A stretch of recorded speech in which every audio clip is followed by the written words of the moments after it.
आज मैं ऐसे शख्स की बात करूँगा फ्रेंड्स, जिन्होंने 39 की एज में टीए बटालियन ज्वाइन की हैं और पूरे भारत में बच्चों को, अच्छे से लोगों को इंस्पायर्ड किया है कि जो बच्चे गिव अप कर देते हैं 20 साल, 21 साल, 23 साल, 24 साल, 25 साल की उम्र में और फिर बहाने बनाते हैं ज़िंदगी भर, ठीक है। ऐसे बच्चों के लिए बहुत ही ज़्यादा प्रेरणा स्रोत कहानी है और ख़ासकर ये उन बच्चों के लिए भी मैं बना रहा हूँ जो बच्चे अपना ड्रीम टीए को देखते हैं, ठीक है, जो चाहते हैं कि मैं टीए एक दिन ज्वाइन करके रहूँगा, चाहे मुझे फ़र्क नहीं पड़ता फिर समाज क्या बोलता है मेरे बारे में, या जो भी मेरे सराउंडिंग या जो भी आपके सराउंडिंग के आसपास हैं। ऐसे बहुत सारे कैंडिडेट आज भी हैं जो खुद को मोटिवेट रखने के लिए दिन रात अच्छी अच्छी कहानियाँ पढ़ते हैं, अच्छे अच्छे लोगों से कनेक्ट रहते हैं और अपने ड्रीम को पूरा करने के लिए दिन रात एक कर रहे हैं। तो फ्रेंड्स, इसी आप सभी ऐसे सभी कैंडिडेट्स के लिए ये वीडियो हैं। आप इस वीडियो को थोड़ा सा देखिएगा, मैं आपको इसकी न्यूज़पेपर की हेडलाइन के साथ आपको पूरी कहानी बताता हूँ। ये मैं नहीं, ये उन खुद जो सिलेक्ट हुए हैं उन्होंने खुद ने इस कहानी को लिखा है, उनके बारे में पूरी जर्नी बताई है कि किस तरीके से उन्होंने स्ट्रगल करके 39 की एज में भारतीय सेना ज्वाइन की, टीए ज्वाइन की और आज देश को रिप्रेजेंट कर रहे हैं as a officer in territorial army. तो चलिए डायरेक्ट चलता हूं मैं आपको लेकर वो न्यूज़ की हेडलाइन जहां पर उन्होंने अपने बारे में, सिलेक्शन प्रोसेस के बारे में और एक मोटिवेशनल उन्होंने स्पीक वहां पर लिखी है ताकि मैक्सिमम बच्चे उससे मोटिवेट हो सकें और अपने लक्ष्य के प्रति ईमानदारी और रेगुलरली प्रैक्टिस करके मुकाम हर एक वो मुकाम हासिल किया जा सकता है जो उसने सोच रखा है। तो चलिए चलते हैं। आज की कहानी बड़ी मज़ेदार है और आपको मैं पूरा न्यूज़पेपर की हेडलाइन के साथ दिखाता हूँ। ये हेडिंग देखिए, सॉफ्टवेयर इंजीनियर ने 39 साल की उम्र में ज्वाइन की आर्मी, ठीक है, और बताया कैसे भारतीय सेना ज्वाइन कर सकते हैं, ठीक है। अब इसको अपन पूरा डीपली पढ़ते हैं। जैसे आप इस लिंक पर क्लिक करेंगे आपके सामने पूरा उनकी जो न्यूज़पेपर में जो उन्होंने अपनी स्पीच दी है उसके बारे में लिखा हुआ है। देखिए, उन्होंने बहुत ही शानदार और बहुत ही मोटिवेशनल लाइन बताई हैं बच्चों के लिए कि एक उम्र के बाद लोग अपने सपनों को उम्र के कारण ही छोड़ देते हैं। बहाना ये बनाते हैं कि यार अब उम्र हो गई है, लेकिन असल में उम्र नहीं होती, वो खुद अपने सपनों के आगे हार मान चुके होते हैं।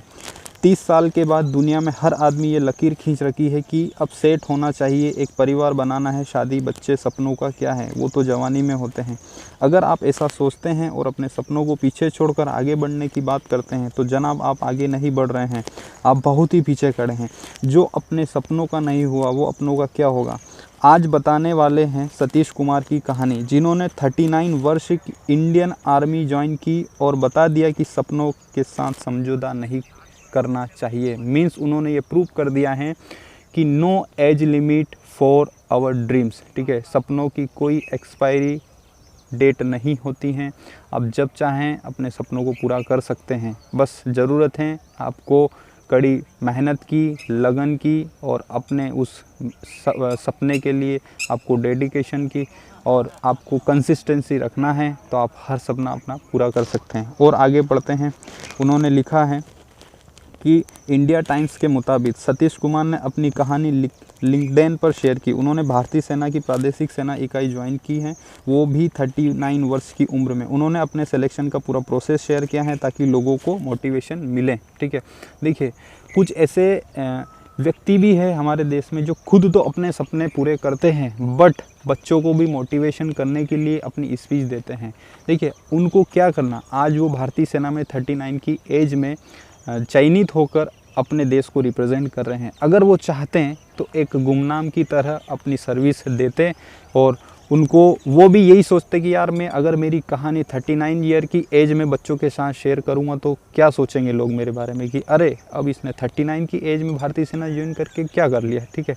बट देखिए, बहुत सारे लोगों की थिंकिंग अलग होती है। अगर जो बंदा 39 की एज में भारतीय सेना ज्वाइन कर सकता है तो आप सोचिए उसका एक IQ लेवल, उसकी जो एक थिंकिंग और जो उसका एक खुद का सेल्फ मोटिवेशन कितना हाई होगा, ठीक है। आप खुद सोचिए, आप खुद अपने आप को रखिए, देखिए, ऐसे बहुत सारे हमारे देश में यूथ हैं जो कि एक शर्म के कारण अपनी कहानियाँ शेयर नहीं कर पाते हैं, ठीक है, बल्कि वो ऐसा करने से डरते हैं। और वो उसका पूरा जो रीज़न होता है वो होता है सोशल, सामाजिक, समाज, जो वो यही सोचते हैं। हर बच्चा, मुझसे भी बहुत सारे ऐसे कैंडिडेट जुड़े हुए हैं जो हमेशा मुझे अपनी प्रॉब्लम्स शेयर करते रहते हैं, और वो एक ही चीज़ मैं सुनता हूँ उनसे कि सर समाज। जब हम रनिंग करने जाते हैं, अगर हमारी एज 27, 28 हो गई है, अगर जब हम रनिंग के लिए निकलते हैं तो गांव के लोग बोलते हैं कि अब भी दौड़ रहा है, तेरा सिलेक्शन नहीं हुआ है।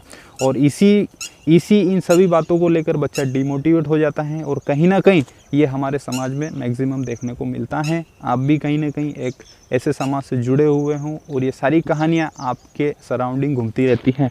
चलिए और आगे बढ़ते हैं। और उन्होंने बहुत अच्छे चीज़ें बताई। उन्होंने बताया कि वो उन 2079 कैंडिडेट में से थे जो 1.5 लाख कैंडिडेट में से लिखित परीक्षा के बाद इंटरव्यू के लिए सेलेक्ट हुए थे। जब वो इंटरव्यू के लिए पुणे पहुंचे तो उन्होंने अपने साथ इंटरव्यू दे रहे लोगों को देखा। वहाँ सभी 30 से कम उम्र के थे, और वो खुद उस समय 30 वर्ष के थे। उन्हें यह लगा कि अगर वो रिजेक्ट होंगे तो उसके पीछे का एकमात्र कारण उनकी एज होगी, ठीक है। बताया कितना शानदार उन्होंने चीज़ लिखी है। उनको ये लगा कि यार मैं 37 का हूँ, बाकी सारे कैंडिडेट 30 के नीचे हैं, बट उनको ये डर सता रहा था कि यार मुझे अगर रिजेक्ट होगा तो उसके पीछे मेरा एज का ही कारण हो सकता है, ठीक है। बाद में उन्होंने फिर से पर्सनल इंटरव्यू में बताया कि एक major general, 2 lieutenant colonel officer और एक मनोवैज्ञानिक को इंटरव्यू देने के बाद 36 अगले राउंड के लिए सेलेक्ट हो गए। यह था एसएसबी का जो प्रोसेस। यह 5 दिन का प्रोसेस है जो कि हर ऑफिसर को क्लियर करना होता है, और यह सिलेक्शन का सबसे मुश्किल पार्ट होता है, ठीक है। वो 816 कैंडिडेट्स को 2 ग्रुप में बांट दिया। पहले उनका बैच अप्रैल 2020 में शुरू होना था, लेकिन कोविड के कारण वो जुलाई 2020 में शुरू हुआ, ठीक है। उसके बाद 6 घंटों तक चलता है स्क्रीनिंग टेस्ट। ये तो पूरी एक एसएसबी की प्रोसेस होती है, 5 दिन का, बहुत टफेस्ट, इंडिया की ऑल ओवर इंडिया लेवल पे सबसे टफेस्ट एग्ज़ाम मानी जाती है एसएसबी, ठीक है। उसका जो इंटरव्यू प्रोसेस है बहुत ज़्यादा टफेस्ट होता है। देन उसके बाद पहले दिन 172 कैंडिडेट्स वहाँ आए, जिनमें से 16 कैंडिडेट्स 6 घंटों की स्क्रीनिंग टेस्ट के बाद आगे पहुँचे। सोचिए आप, 172 में से 16 कैंडिडेट 6 घंटों की स्क्रीन टेस्ट के बाद आगे पहुँचे। सतीश को मालूम था कि अगले 4 दिन बहुत मुश्किल होने वाले हैं।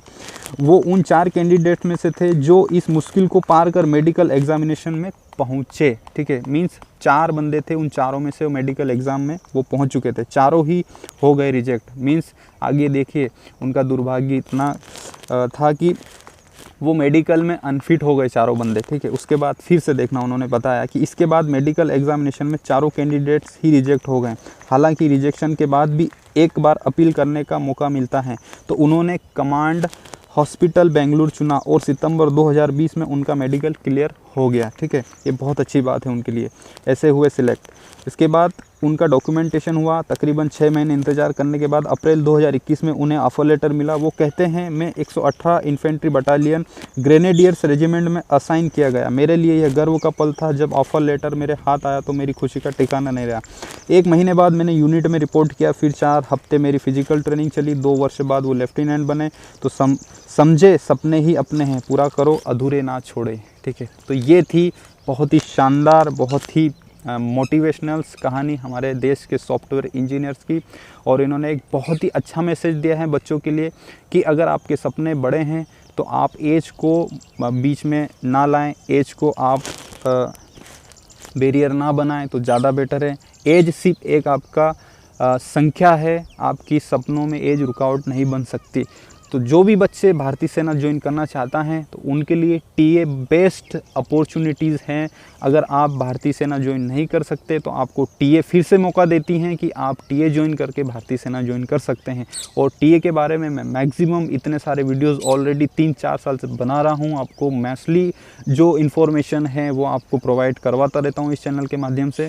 तो फ्रेंड्स, आज के लिए इतना ही। आई थिंक इस कहानी से आपको काफ़ी ज़्यादा प्रेरणा मिलेगी, और ऐसे ही अपने आप को भी मोटिवेट रखिए और हर दिन प्रयास करें अपने सपनों के लिए, हार ना माने, ठीक है। अपने सपनों के, अगर आपने सपना देखा है तो सपना आपको ही पूरा करना है, बस उसके लिए आपको जी जान लगाना है। और आप फिर ये मत सोचिए कि मेरे बारे में कौन क्या बोल रहा है, ठीक है। क्योंकि एक बात आप जानते हैं कि एक स्टूडेंट लाइफ में बहुत ज़्यादा स्ट्रगल भरा है।